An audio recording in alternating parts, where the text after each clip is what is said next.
नमस्कार. जय महाराष्ट्र, जय शिवराय. मित्रमैत्रिणींनो, प्रतिइतिहास हे चंद्रशेखर शिकरेंचं जे पुस्तक आहे, याच्यामध्ये ऐतिहासिक माहिती तथ्यांसकट, रेफरन्सेस सकट दिलेली आहे. त्याच्यामध्ये जे आपले बैठकांवाले, रामदासी बैठकांवाले जे मित्रमैत्रिणी आहेत, त्यांच्यासाठी हे फार महत्त्वाची माहिती इथे आहे की रामदास जो होता याचा उदो हा विका राजवाडेंनी केला होता. कारण विका राजवाडे हे स्वतः वर्णवर्चस्ववादी व स्वजातीचे अभिमानी होते आणि त्यांना हे गुण रामदासमध्ये दिसले. त्यामुळे ते रामदासचं त्यांनी खूप कौतुक केलं आहे आणि त्याच्या तुलनेमध्ये उलट इतर जे वारकरी पंथातले संत आहेत त्यांना कमी लेखलं आहे या ब्राह्मणवादी इतिहासकारांनी.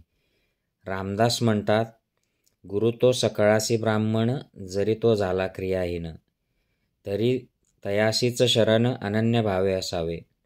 ब्राह्मण वेद मूर्तिमंत, ब्राह्मण तोची भगवंत, पूर्ण होती मनोरथ विप्रवाक्य करुणी.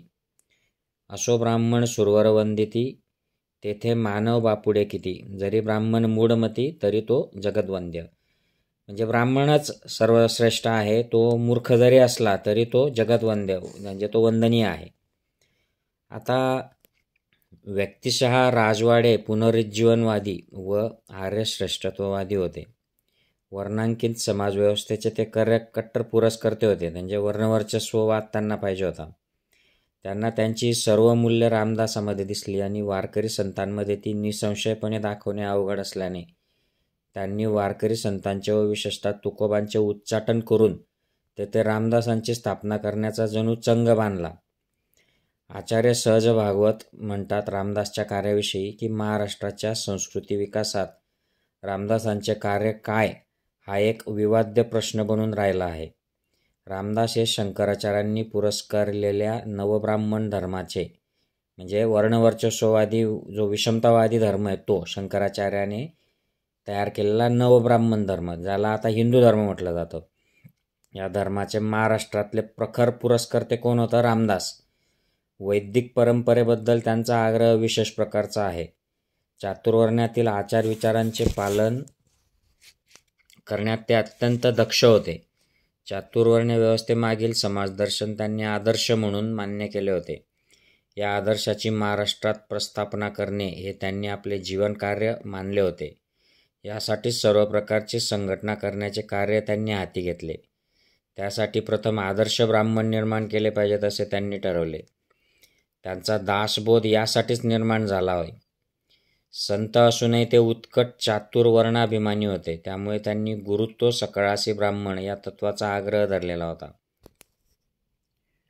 आणि ब्राह्मणाने नीच जातीचा गुरु करता कामा नये असा त्यांचा कटाक्ष होता.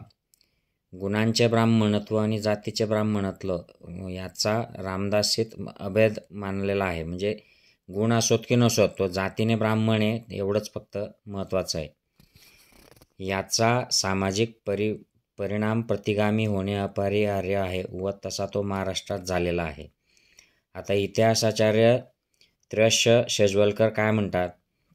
यांनी देखील दासबोध फक्त ब्राह्मणांसाठीच लिहिला गेल्याचे स्पष्टपणे नमूद करतात.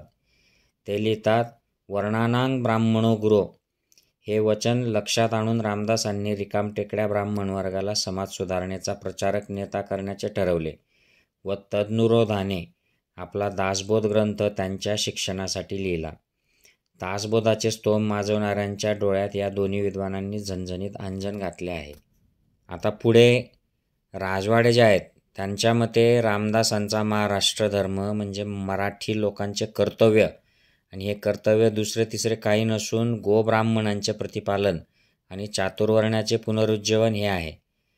शिवाजी महाराजांच्या राज्य स्थापनेमागे हाच हेतू होता असं राजवाड्यांचं मत आहे. म्हणजे चातुर्वर्ण्य पुनर्प्रस्थापित करणे आणि गोब्राह्मण प्रतिपालन करणे हाच शिवाजी महाराजांच्या राज्याचा हेतू होता.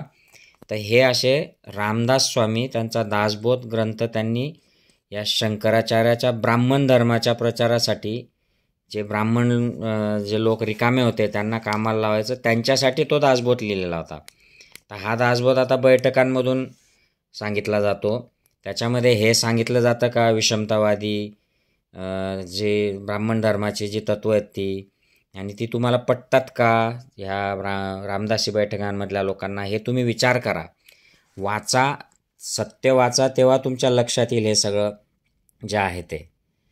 मित्रांनो, प्लीज व्हिडिओ शेअर करा. तुमचे जे कोण मित्र मैत्रिणी नातेवाईक रामदासी बैठकांना जात असतील त्यांना व्हिडिओ शेअर करावा प्लीज.